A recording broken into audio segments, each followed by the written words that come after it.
안녕하세요. 오늘의 데일리 뉴스레터에 오신 것을 환영합니다. 1. 삼성의 히든카드. 2. 미국의 현명한 결정. 3. 대한민국의 1급 비밀 기술. 한번 진실을 알아봅시다. 이라 세부 지침이 발표되면서 한국 배터리 업계에서는 우리나라 정부 기업들의 입장이 대거 반영됐다며 환영의 의사를 표했습니다. LG에너지솔루션 삼성스디스콤은 한국 배터리 제조사들은 당초 우려했던 바와 달리 공정을 바꾸거나 북미 진출을 서둘러야 하는 문제는 없을 것으로 전망됐는데요.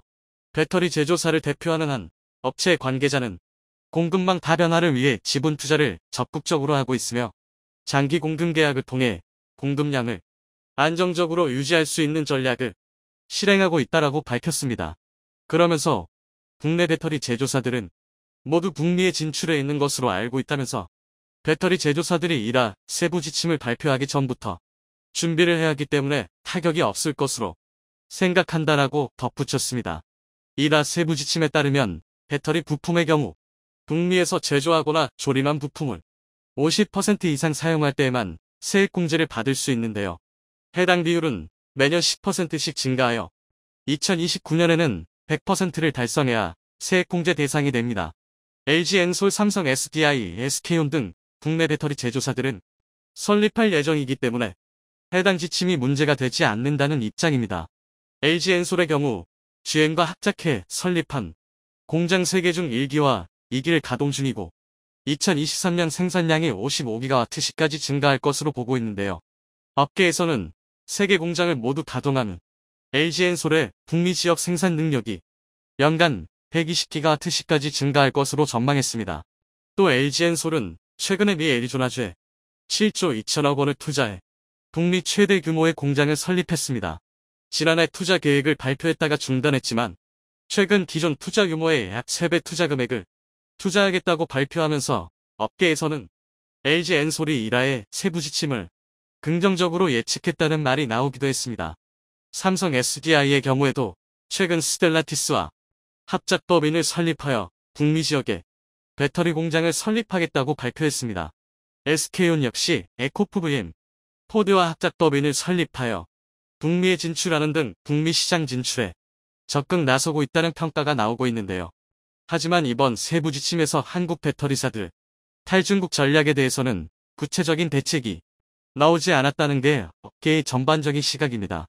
이라에 따르면 중국이 우려 국가로 지정되면서 배터리 부품의 경우 2024년부터 중국산 제품을 사용할 경우 보조금 지급 대상에서 제외되는데요.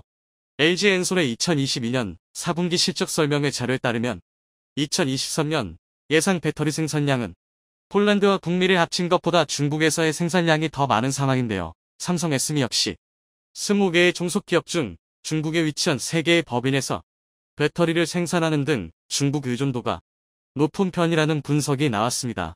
하지만 업계는 향후 중국 의존도가 높은 기업들은 리스크가 크겠지만 이번 세부 지침 발표로 일단 국내 배터리 제조사들이 한숨 돌릴 수 있게 됐다고 평가했습니다. 또 다른 배터리 업체의 한 관계자는 이라 세부 지침 발표로 광물 및 부품 규정이 명확해져서 업계 내 불확실성이 다소 해소되었다고 보고 있다면서 이후에는 미국 움직임을 예의주시하며 원자재 공급망 다각화 노력을 할 것이다라고 밝혔습니다. 미국 이라 인플레이션 감축법의 세부 사안 발표를 앞두고 국내 배터리 제조 관련 업체들은 신중한 모습을 보이고 있는데요. 이라는 지난해 8월 미국에서 시행된 법으로 친환경 에너지를 생산하거나 활용하는 기업들에게 보조금을 지급하는 것을 골자로 하고 있습니다. 이 법에 의하면 미국에서 친환경 전기차를 구입하면 한 대당 최대 7,500달러의 지원금을 지급합니다. 하지만 지원금 지급 기준이 전기차 배터리 소재 생산 국가에 따라 구분되면서 국내 완성차 업체들과 배터리 관련 업체들이 반발했습니다. 지난해 미국 정부는 법안을 완화했고 이라 세부 사항에다 국내 배터리 소재 업체들 북미 시장 점유율이 결정될 것으로 예측되면서 업계는 신중한 모습을 보이고 있습니다. MFC는 첨단 제조 생산세액 공제로 기존 이라에 따르면 배터리 셀의 경우 1kWh 당 35달러를 배터리 모듈의 경우 1kWh 당 10달러의 금액을 세액공제 형태의 보조금으로 전극활 물질의 경우 업체가 발생시킨 비용이 10%에 해당하는 금액을 보조금으로 지급받게 되는데요. 업계는 기존 법안대로 보조금을 지급할 경우 국내 배터리 제조업체들의 실적에 긍정적인 영향을 미칠 것이라고 분석했습니다. 최근 LG에너지솔루션이 기존 투자 금액이 3배 이상을 들여 미 애리조나에 배터리 공장을 설립하는 것도 NFC에 대한 기대감에서 나온 결정이 아니냐고 예측했습니다. 기존 법안에 따르면 LG엔솔이 7조 2천억 원을 들여 공장을 설립할 경우 1년에 약 2조 원의 보조금을 받을 수 있는데요. 배터리를 구성하는 소재인 양극재, 음극재 등이 핵심 광물 지위를 유지할지에도 관심이 쏠렸습니다. 기존 법안대로 핵심 광물로 분류된다면 미국과 FTA를 체결한 우리나라에서 생산을 해도 세액 공제 혜택을 받을 수 있습니다. 하지만 양극재, 음극재가 배터리 부품으로 분류된다면 북미 지역에서 생산할 경우에만 세액 공제를 받게 됩니다.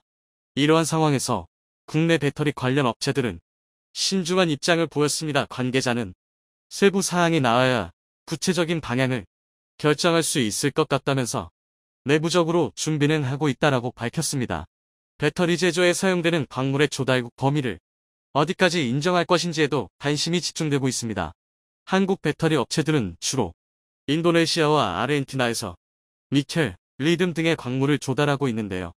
업계는 미국과 FTA를 체결하지 않은 이들 국가가 광물 조달국에 포함되면 국내 배터리 업체들의 북미 시장 점유율이 확대되고 가격 경쟁력이 몰라갈 것이라고 전망했습니다.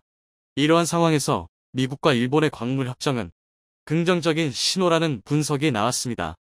미국과 일본이 광물 협정을 체결하면서 일본산 전기차 배터리도 세제 혜택을 받을 수 있게 됐는데요. 미국과 FTA를 체결하지 않은 일본이 세제 혜택을 받게 되면서 인도네시아와 아르헨티나도 광물 조달국 범위에 포함되는 것 아니냐고 전망했습니다. 우리나라 정부는 이라가 FTA에 위배된다며 미국 정부에 적극적으로 의견을 전달해 왔습니다. 미국 기업들은 수정된 이라가 우리나라 기업들에 유리하다며 양극재, 음극재 등 배터리 소재로 북미에서 만드는 경우에만 보조금을 둘의 주장이 첨예하게 대립하는 상황에서 이라 세부 사항의 기추가 주목되고 있었기 때문입니다. 전기차 보조금 관련 세부 지침을 발표했습니다. 당초 이라는 한국 등 외국산 전기차를 보조금 지급 대상에서 제외해 차별 논란을 불렀으나 이번 세부 지침에는 한국 업체들의 입장이 대체로 반영됐다는 평가가 등장했습니다. 미 재무부는 전기차에 들어가는 배터리의 50% 이상이 북미산 부품이거나 미국과 자유무역 협정을 맺은 나라에서 가공한 광물을 40% 이상 사용할 경우 전기차 한 대에 각각 3,750달러씩 최대 7,500달러 1,000만 원의 보조금을 받을 수 있다고 밝혔습니다. 다만 이 비율은 연도별로 매년 단계적으로 높아지는데 핵심 광물은 2027년부터는 80% 이상, 배터리 부품은 2029년부터는 100%가 조건에 맞아야 합니다. 배터리 부품과 관련해선 한국 업체들은 현재 공정을 바꾸지 않아도 이라산 보조금 지급 대상이 될 것으로 보이는데요. 미 재무부는 발표한 지침 규정에서 배터리 부품을 응급판, 양극판, 분리막, 전해질, 배터리셀, 모듈 등으로 정리했습니다.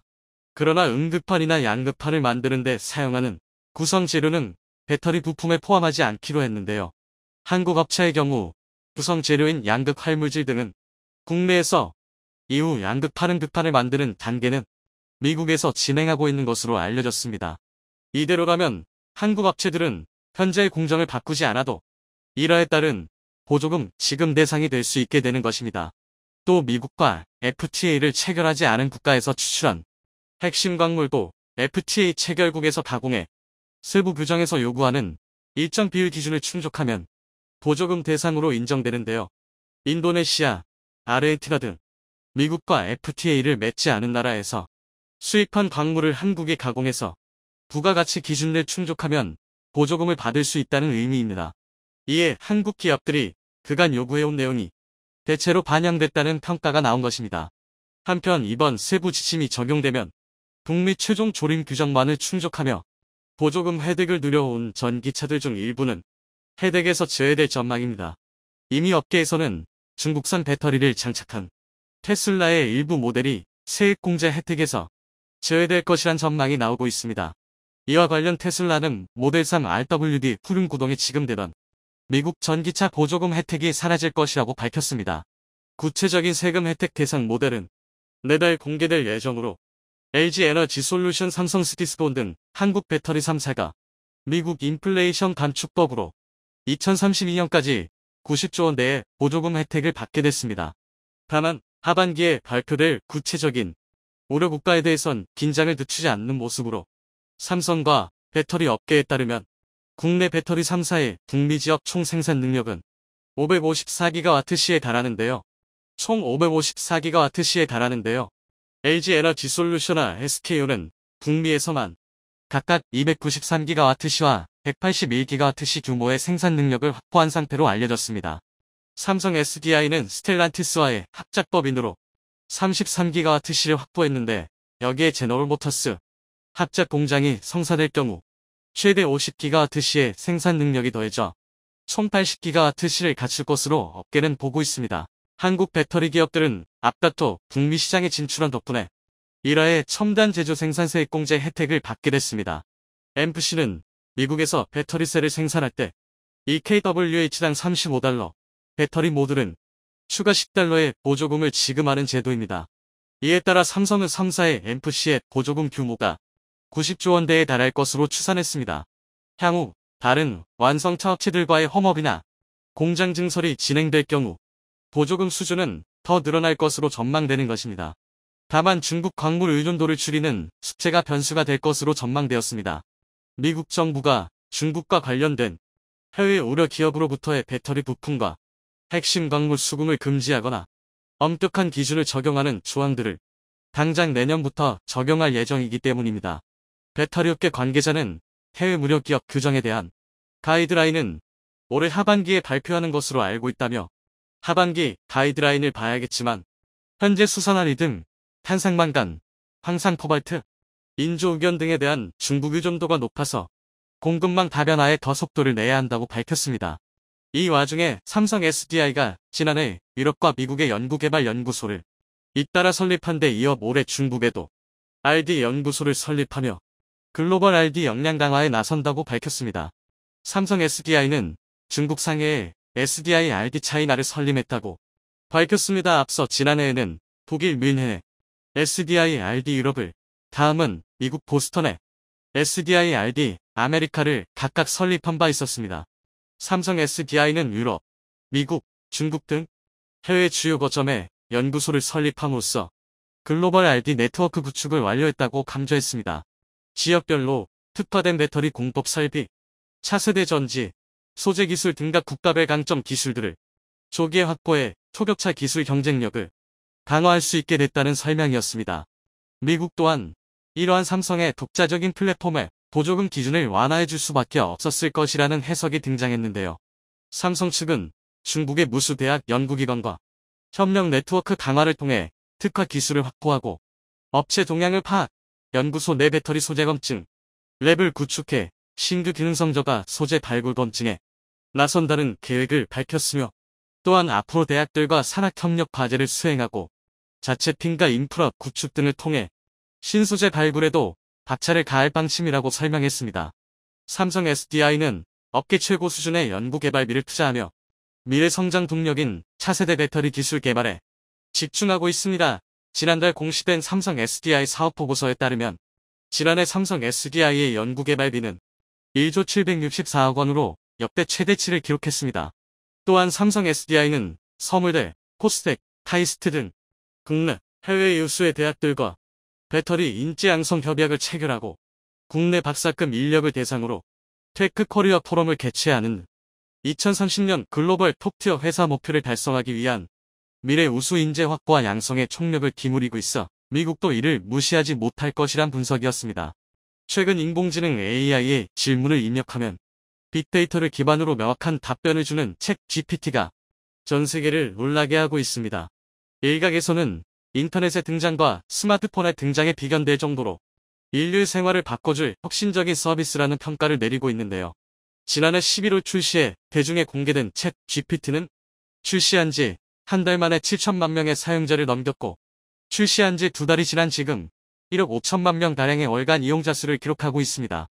챗 GPT 이전에 가장 빨랐던 월간 이용자 1위 기록은 9개월으로 중국의 동영상 플랫폼인 틱톡이 차지했었지만 윈도우와 엑셀, 파워포인트 등으로 잘 알려진 마이크로소프트가 지원해 개발된 챗 GPT가 출시한 지 2달도 안 되어 1억 명 사용자를 돌파한 것은 21세기 첨단 산업과 인류의 생활의 새로운 패러다임을 제시할 것이란 근거가 되고 있습니다. 의사와 변호사, 회계사와 같은 전문직 일자리마저 위협하고 있습니다. 챗 GPT의 인공지능으로 미국 의사면허시험과 변호사시험 그리고 회계사 시험까지 우수한 성적으로 통과했다는 사실이 알려지면서 전 세계 중고등학교와 대학교의 과제마저 챗 GPT가 대신해주는 현상이 빈번하게 일어나고 있습니다. 특히 챗 GPT는 기존 검색 엔진 시장을 완전히 뒤바꿀 것이란 전망이 나오고 있는데 전 세계 시장 점유율 80% 이상을 차지하면서 독점적인 시장지위를 구축한 구글이 챗 GPT 혁신에 밀려날 것이란 의견도 나오고 있습니다. 평범한 사람이 수년간 공부하고 연구해야 얻을 수 있는 지식. 챗 GPT는 불과 몇 초, 몇 분 만에 학습하고 새로운 대안을 제시하고 있는 만큼 미래 일자리가 위협받으면서 동시에 새로운 시장이 창출될 것이란 기대가 나오고 있습니다. 삼성전자의 노태문 사장 또한 챗 GPT와 같은 머신러닝과 딥러닝 인공지능이 전에 없던 혁신을 보여주고 있다며 삼성 역시 AI 개발을 전담하는 연구센터가 있고 챗 GPT와 같은 AI 시스템이 삼성과 스마트폰 유저가 더욱 발전하는데 새로운 길을 열어줄 것이라 언급했습니다. 여기에 중국과 대만도 가세하고 있습니다. 마이크로소프트 오픈 AI의 챗 GPT가 시장을 점령하자 중국에서도 짝퉁 챗 GPT가 우후죽순 등장하고 있는데요. 중국에서 만든 서비스의 경우 정품 챗 GPT보다 기술력과 품질이 떨어지는 것은 당연하지만 무엇보다 높은 가격의 이용료를 내게 유도하고 있어 중국 네티즌들도 이를 비판하고 있을 정도입니다. 이에 중국 당국은 미국의 챗 GPT와 같은 혁신적인 서비스를 자신들도 만들겠다며 중국판 챗 GPT 개발을 공식화했습니다. 대만 역시 중국에 밀릴 수 없다며 자체적인 챗 GPT 개발을 예고하고 있어 글로벌 AI 챗봇 서비스 시장이 급속도로 커질 것이란 전망이 나옵니다. 하지만 누구보다 발등에 물동이 떨어진 곳은 중국의 업체도 대만의 업체도 아닌 미국의 구글입니다. 독점적인 검색 엔진의 점유율을 마이크로소프트에게 넘겨줄 위기에 놓였기 때문인데요. 이에 구글 역시 자체적으로 개발하던 AI 서비스를 챗 GPT처럼 공개하는 것을 검토하고 있다는 소식입니다. 그런데 문제는 이런 인공지능 챗봇 시스템을 아무나 뚝딱 만들어낼 수 없으며 천문학적인 메모리 반도체가 필요하다는 것입니다. 최근 전 세계적인 챗 GPT 열풍이 삼성전자와 SK하이닉스 등 국내 메모리 반도체 기업들에게 막대한 이익을 가져다 주고 있는 것으로 확인되고 있습니다. 챗 GPT가 빠른 속도로 연산하여 인공지능을 구현하기 위해선 미국의 그래픽 처리 장치 GPU를 전문으로 만드는 엔비디아의 A100 그래픽 칩셋이 필요합니다. 마이크로소프트 오픈 AI 서버에 이런 A100 그래픽 칩셋 수백만 개가 신경망처럼 연결되어 빠른 속도로 연산을 하고 결과값을 전송하는 시스템을 가지고 있습니다. 그런데 A100 그래픽 칩셋은 SK하이닉스의 3세대 HBM D램이 적용되어 있어 사실상 국산 메모리 반도체가 인공지능 AI 개발의 핵심 필수 소재가 된 것입니다. SK하이닉스가 개발한 HBM은 고대역 대량의 메모리를 지연 시간 없이 순식간에 보낼 수 있는 반도체로 인공지능 개발과 같이 정보 처리량이 많은 시스템에 필수적으로 탑재되고 있습니다. 최근엔 A100 그래픽 칩셋보다 최신 버전인 H100 제품에도 SK하이닉스의 4세대 HBM D램이 탑재되었고 엔비디아는 오픈AI 챗 GPT에게 H100 그래픽 칩셋을 납품하고 있습니다. SK하이닉스와 함께 글로벌 메모리 반도체 시장 70%를 장악하고 있는 삼성전자 역시 인공지능 서버용 D램을 개발 완료하면서 적극적으로 시장 공략에 나서고 있습니다. SK하이닉스의 HBM과 유사한 지능형 메모리 D램을 개발하면서 엔비디아와 같은 그래픽 처리 장치를 생산하는 기업인 AMD에게 인공지능 서버용 반도체를 납품하고 있습니다. 기존의 삼성과 SK가 메모리 반도체에서 수익을 내던 분야는 PC와 스마트폰에 주로 탑재됐던 모바일 D램이었지만 최근에 고성능 인공지능 D램으로 시장이 지각 변동하고 있다는 소식입니다. 챗 GPT를 개발한 마이크로소프트 오픈 AI뿐만 아니라 후발주자인 구글과 중국 그리고 대만의 첨단 기업들도 삼성과 SK하이닉스에게 인공지능 D램을 주문하겠다는 문의가 쏟아지고 있는 상황입니다. 수요가 몰리다 보니 가격도 급등하고 있습니다. HBM DRAM의 경우 일반적인 공정에 비해 훨씬 복잡한 생산 과정을 거치게 모바일 DRAM보다 3배가량 비싼 단가를 자랑하고 있는데 이마저도 챗GPT로 인한 수요가 몰리면서 기존 공급량으로 수요를 맞추기 어렵게 되어 가격이 폭등하고 있습니다. 일부 공급사에겐 모바일 DRAM의 공급 가격에 5배에 달하는 가격으로 HBM이 납품되고 있을 정도로 부르는 게 값이 되어버린 상황입니다. 삼성과 SK하이닉스가 HBM 시장의 대부분을 차지하는 만큼 AI용 메모리 반도체의 핵심은 대한민국이 꽉 쥐고 있는 상황입니다. 이런 와중에 국내 파운드리 기업인 DB하이텍이 영업이익률 46%라는 경이로운 기록을 달성하면서 전 세계를 놀라게 하고 있습니다. DB하이텍의 2022년 매출은 1조 6천억이며 이 중에서 영업이익이 7,700억 원가량으로 대략 매출의 절반 정도가 영업이익인 셈입니다. 일반적인 제조업체의 영업이익률이 10% 내외인 것을 감안하면 매출의 절반이 영업이익으로 남는다는 것은 쉽게 납득하기 어려울 정도로 높은 수치인데요. DB하이텍이 이런 성과를 낼 수 있었던 이유는 글로벌 파운드리에서 수요가 적고 수익성이 나지 않는다는 이유로 크게 신경 쓰지 않았던 전력 반도체에 집중했기 때문입니다. DB하이텍의 주요한 매출은 전력 반도체에서 나오며 스마트폰과 노트북 그리고 전기차까지 배터리로 구동되는 대부분의 전자제품을 전원과 전력을 제어하는 역할을 하는 것이 전력 반도체입니다. 사실상 경쟁력 있는 전력 반도체 생산업체는 한국의 DB하이텍밖에 없는 상황이라 매출의 절반가량을 마진으로 남기는 걸 두고도 어쩔 수 없이 DB하이텍의 전력 반도체를 구매할 수밖에 없는 상황입니다. 갈수록 전자산업의 달달함에 따라 전력 반도체 시장 역시 커져갈 것으로 예상되기에 DB하이텍의 미래도 긍정적인 상황입니다. 그런데 챗 GPT가 뜨거운 감자로 올라서며 삼성과 TSMC 등 파운드리 업체에게도 주문이 쏟아지고 있습니다. 특히 인공지능 전용 반도체에 사용되는 5나노 이하의 초미세 공정이 적용된 반도체들은 삼성과 TSMC에서 거의 독점적으로 생산하기에 팬리스 업체들은 삼성과 TSMC에게 주문할 수밖에 없습니다. 게다가 현재 GPU와 고성능 D램 가격이 급격하게 올랐음에도 불구하고 팬리스 업체들은 경쟁적으로 주문을 넣고 있는데 그럴 수밖에 없는 이유는 시장 점유율 때문입니다.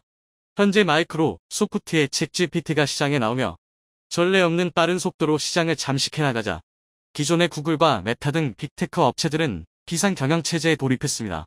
이렇게 가다간 온라인 검색 시장을 챗 GPT에게 내어줄 것이란 위기감 때문입니다. 특히 한번 빼앗긴 점유율을 다시 되돌리려면 몇 배의 노력과 자본이 필요하다는 게 상식이며 이미 시장을 선점한 챗 GPT마저 설비와 투자를 늘리고 있는데 반도체 가격이 조금 비싸다는 이유로 빅테크 업체들이 가만히 지켜보고만 있다간 온라인 시장에서 영원히 퇴출당할 수밖에 없다는 것입니다. 그래픽 처리 장치 제조사들은 삼성과 TSMC 등 파운드리 업체에게 다른 칩셋보다 우선적으로 GPU를 생산해달라 요청하고 있으며 이 과정에서 발생하는 추가 비용을 지불할 정도로 적극적인 상황입니다. 그만큼 우리 기업들의 고성능 반도체 매출이 늘어 중국과 대만의 업체들도 일제히 한국의 인공지능용 반도체를 구매하길 원하고 있어 상당한 혼란을 가져오게 되었습니다. 특히 중국은 미국으로부터 인공지능에 사용되는 반도체 수출 금지를 당해 미국의 그래픽 처리 장치 제조업체가 생산한 반도체를 사용할 수 없는 상황에 놓였습니다. 결론적으로 한국에서 생산한 반도체에 의존할 수밖에 없는 상황이며 중국 당국이 자체적인 챗 GPT를 새로 개발하겠다고 나선 것으로 보아 오히려 한국에겐 반도체 매출이 늘어나게 될 긍정적인 상황입니다. 현재도 중국은 미국의 구글이나 유튜브, 페이스북과 인스타그램 등 대부분의 검색 엔진과 SNS를 금지하고 있습니다. 그 말은 머지않아 챗 GPT마저 중국에서 사용이 막힐 것이란 전망이며 자연스럽게 자체적인 서버를 구축하여 자신들만의 서비스를 하겠다는 뜻입니다. 중국이 미국의 서비스를 사용하지 않고 자체 서버를 구축하려면 역시나 반도체가 필요하며 이 과정에서 한국에 대한 중국의 의존도가 굉장히 높아질 수 있다는 점입니다. 최근 반도체 한파로 위기를 맞이하던 우리 반도체 기업들이 새로운 인공지능 AI 서비스 덕분에 또 다른 전성기를 맞이할 것이란 전망이 나오고 있습니다. 최근 일본의 국제적인 고립 현상이 가속화되고 있습니다. 한때는 세계 경제 2위 규모를 기록하는 등 아시아를 대표하는 선진국 역할을 해왔지만 어느 순간 급성장한 한국에게 반도체 산업부터 첨단 IT 산업 등 대부분의 산업 주도권을 내어주게 돼서 그 영향력은 날이 갈수록 줄어들고 있습니다. 특히 잃어버린 30년이란 말이 나올 정도로 일본의 경제는 급격한 하락세를 겪고 있으며 그 배경엔 1인당 국민소득 GDP마저 꾸준히 성장하는 것은커녕 끝을 모르고 하락하고 있어 완전한 경제적 침체기에 접어든 상황입니다. 이런 현실에 한국이 IT 기술과 반도체를 등에 업고 세계적 영향력을 키워나가면서 자동차 산업에서도 새로운 패러다임인 전기차량과 전기차용 배터리 기술력에서 세계 1위를 달성해 일본이 전통적으로 강세를 띠고 있던 자동차 산업에서마저 한국이 압도할 것으로 전망되고 있습니다. 관련 업계 전문가들이 내다본 일본의 자동차 산업은 제2의 반도체 산업이 될 수밖에 없다며 과거 전 세계 반도체 시장에서 압도적인 1위를 기록하던 일본이 현재는 점유율 한 자릿수로 추락한 것을 두고 자동차 분야에서도 비슷한 역사가 반복될 것이라 전망했습니다. 현재 한국의 현대기아가 미국과 유럽에서 전기차 판매량 2위를 기록하는 등 전 세계의 호평을 받는 동안 일본의 자동차로 대표되는 토요타의 전기차 판매 순위는 글로벌 41위를 기록하며 급변하는 친환경 패러다임에서 도태되는 모습이 나오고 있습니다. 반면 현대기아의 전기차 판매량은 세계 5위며 글로벌 표준 특허가 적용되지 않는 중국 기업을 제외하면 전 세계 4위를 기록하고 있습니다. 업계 전문가들의 주장처럼 일본의 자동차 산업 역시 반도체 산업을 따라 시장에서 사라지게 될 상황에 놓였다는 것인데요. 이렇게 한국 기업이 다방면에서 일본의 산업을 추월하고 국제적인 영향력을 키워나가자 자신의 영향력이 줄어들 것을 우려한 일본은 본격적으로 한국과 한국 기업들을 견제하고 있습니다. 로비가 합법인 미국과 유럽에서 한국 기업들을 겨냥해 공개적으로 불이익을 주는 정책과 법안을 지원하고 일본 자체적으로도 한국에 대한 수출 규제 정책을 통해 한국 경제에 직접적으로 부정적인 영향을 주기 위해 노력하고 있습니다. 하지만 최근 들어 일본의 이런 기조가 급변하며 한국과의 협력을 강조하는 목소리가 나오더니 급기야 군사적 동맹을 맺어야 한다는 주장이 나오고 있습니다. 그 배경엔 중국과 러시아의 일본 영해와 영공 침범이 잦아진 데 반해 이들에 대한 걸 군사적 정보를 얻기가 어려운 상황이 되었기 때문이라고 보아지며 이 밖에도 일본이 미국의 F-16을 본따 제작한 전투기인 F-2와는 다르게 한국은 자체 연구 개발한 스텔스 전투기를 제작해 시험 비행에 성공하고 실전 배치까지 앞두게 되자 일본에서는 더 이상 한국에 대한 견제나 자극을 주는 것보단 동북아시아 파트너 국가로 인정하고 적극적인 협력을 통해 일본의 경제와 안보 두 마리 토끼를 잡아야 한다는 주장이 나오고 있습니다. 관련 소식을 동북아 국제정세와 함께 자세히 알아보겠습니다. 최근 중국과 러시아의 일본 주변에서 군사행동이 심상치 않은 상황입니다. 일본 경제신문은 자국방위성의 발표를 이용해 일본의 영공과 영해 인근에서 중국과 러시아의 군사적 활동을 통계낸 결과 최근 6개월 동안 대략 100회에 가까운 침범이 있었다고 보도했습니다. 이전엔 평균 20회 내지 30회에 가까운 침범이 있었지만 최근 러시아 우크라이나 사태 이후 중국과 러시아가 급속도로 가까워지면서 일본 인근에서 군사적 활동이 대폭 증가했으며 동원되는 군사장비와 규모도 커졌습니다. 6월 7일 러시아 공군의 전투기가 홋카이도 방향에서 감지되자 일본은 항공자위대 소속 전투기를 긴급 출격시켰으며 비슷한 시기엔 중국과 러시아의 해군 함대가 일본 열도를 줄지어 지나치며 위협을 가하기도 했습니다. 일본 방위성은 중국과 러시아 해군의 최종적인 경로는 달랐지만 일본 방위성은 중국과 러시아 해군의 최종적인 경로는 달랐지만 양국의 합동 군사행동을 통해 일본에게 무력 경보를 하고 있다고 밝혔습니다. 이에 일본에서도 불안감이 증폭되고 있습니다. 일본의 군대는 해외로 나가지도 못하는데 중국과 러시아에 의해 자국 영토는 빈번하게 침범당한다며 전투기 긴급 발진 같은 중요한 내용이 뉴스 속보로 나오는 경우가 많아지는 등 일본 시민들이 체감하는 불안감이 증폭되는 것은 물론 주식시장에도 안 좋은 영향을 주고 있다는 뜻입니다. 일본은 중국과 러시아의 군사적 움직임을 미리 포착하고 대응하기 위한 체계와 시스템을 마련하려는 시도를 하고 있지만 중국과 러시아군의 움직임을 완전히 포착하기란 현실적으로 무리가 있다는 판단을 하고 있습니다. 이에 일본 내 전문가들은 중국과 러시아의 위협을 극복하기 위해선 한국이 가지고 있는 군사정보를 통해 도움을 받아야 한다는 목소리를 내고 있습니다. 한국은 지리적으로 중국과 북한, 러시아 등 일본의 적성국과 가까우며 북한과 대치 상황으로 인해 24시간 가동되는 전략 감시자산은 물론 주한미군과의 정보 교류로 북한의 주요 기지와 중국 측의 한반도 인근 군사기지, 잠수함과 군함의 이동 경로부터 군사공항에서 출격하는 전투기와 정찰기 등 일본이 확인하기 어려운 정보들을 수집하고 분석해 국가 안보에 사용하고 있습니다. 따라서 중국과 러시아의 군사적 도발이 발생하기 전에 한국으로부터 군사정보를 넘겨받아 적극적으로 대응하기 위한 목적으로 한국에게 군사정보보호협정 지소미아를 재개하자는 요청을 해오고 있습니다. 오는 19일 일본의 요청으로 시작된 한일 외교장관 회담에서 일본 측은 한국에게 지소미아 재개의 필요성을 역설하고 한국과 일본 양국이 서로 협력하여 주변국들의 공세에 맞서야 한다는 주장을 펼쳤습니다. 전 세계적인 이목을 끌었는데요. 이번 비행 성공을 통해 한국은 세계에서 8번째로 초음속 전투기 개발 국가가 되었습니다. 한국이 첨단 전략 자산을 갖추게 되면 가장 긴장하는 곳은 주변 국가들입니다. 일본 역시 자체적인 전투기 개발을 위해 많은 개발 비용을 투입한 과거가 있기에 한국의 KF-21 성공의 촉각을 곤두세우고 있는데요. 몇 년 전 일본은 미국의 F-16 전투기를 본따 자체적인 F-2 전투기를 개발했습니다. 하지만 천문학적인 개발 비용과 한정된 생산 물량으로 전투기 한 대당 가격은 세계 최강 스텔스 전투기인 F-22 랩터와 비슷해지는 황당한 일이 있었는데요. F-16 수준의 4세대 전투기임에도 불구하고 5세대 전투기의 비용이 드는 황당한 사업이었습니다.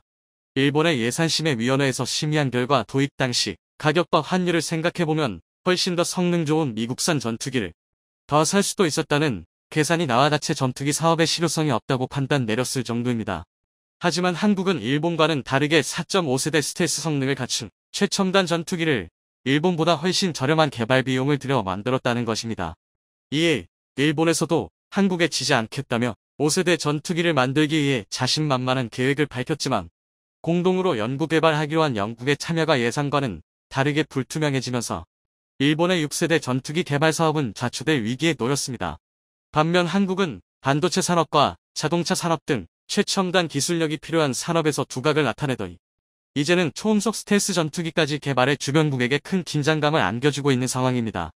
이렇게 대한민국이 무시할 수 없는 수준으로 성장하자 일본에서는 그동안 한국의 발전을 방해하고 견제하던 태도에서 벗어난 한국을 동북아시아의 최고 협력국이자 파트너 국가로 격상시키고 군사경제적 교류를 강화하는 쪽으로 정책 방향을 급선회하려는 움직임을 보이고 있습니다. 여기에 더 나아가 단순한 협력관계 그 이상의 동맹국으로 발전시키자는 비전을 제시하는 등 한국으로서는 일본의 급변한 태도가 상당히 어색하게 다가오고 있습니다. 더 이상 한국을 무시하고 견제하다간 일본이라는 국가의 존재 자체가 불투명해질 수 있기 때문입니다. 한국의 지정학적 위치와 첨단 기술력을 이용해 일본에게 가장 큰 위험 요소로 작용하는 중국과 러시아를 견제할 수 있다는 분석이 나오고 있지만 한국은 일본의 적극적인 구애작전에 신중을 기하는 태도를 보이고 있습니다. 일본의 기회주의적인 행동에 당한 적이 한두 번이 아니기 때문입니다. 2019년 당시 한국에 대한 반도체 소재 수출 규제 조치를 실시한 일본은 한국이 일본의 적성국인 중국과 러시아에게 군사적 목적으로 사용될 수 있는 반도체 소재를 수출한다는 논리를 펼치며 한국으로의 수출을 막았습니다. 물론 시간이 조금 걸리기는 했지만 결과적으로 봤을 때 한국의 소재 장비 산업을 키워주게 되고 일본에게만 안 좋은 영향을 줬다는 점은 분명하지만 수출 규제 초기 당시 우리 기업들은 공급망을 확보하지 못해 상당한 혼란을 겪은 것도 사실입니다.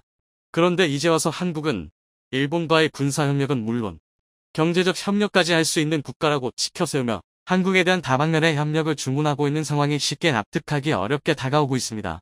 한국은 러시아와의 긍정적인 관계도 있으며 중국으로부터는 막대한 무역 흑자를 내고 있는 등 굳이 나서서 갈등 상황에 끼어들 필요가 없습니다.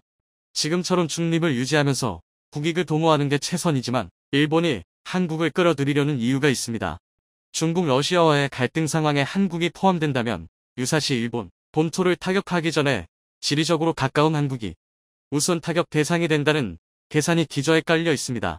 즉 한국의 최전방에서 방패막이 역할을 하는 동안 일본은 반격할 수 있는 기회를 도모한다는 전략적인 계산이 있습니다. 게다가 일본의 기업들 중 74%가 아베노믹스의 영향을 받은 엔저효과 때문에 큰 어려움을 겪고 있다고 응답했습니다. 과거엔 화폐 가치가 하락하면 수출 경쟁력이 생기기에 엔저효과는 긍정적인 것으로 인식됐지만 요즘 상황은 전혀 다릅니다. 원자재 가격이 급등한 상태에서 수입 가격이 크게 증가했고 최종적인 완제품을 만드는 과정에서 비용이 상승해 물가 상승으로 이어지고 있기 때문이라고 합니다. 하지만 불황형 엔저로 인해 일본의 물가는 올라도 월급은 오르지 않는 기이한 현상이 나타나는 등 일본의 경제는 올해도 어려울 전망입니다. 최근 일본은 한국에게 많은 당근을 쥐어주며 자기 편으로 끌어들이려 노력 중이지만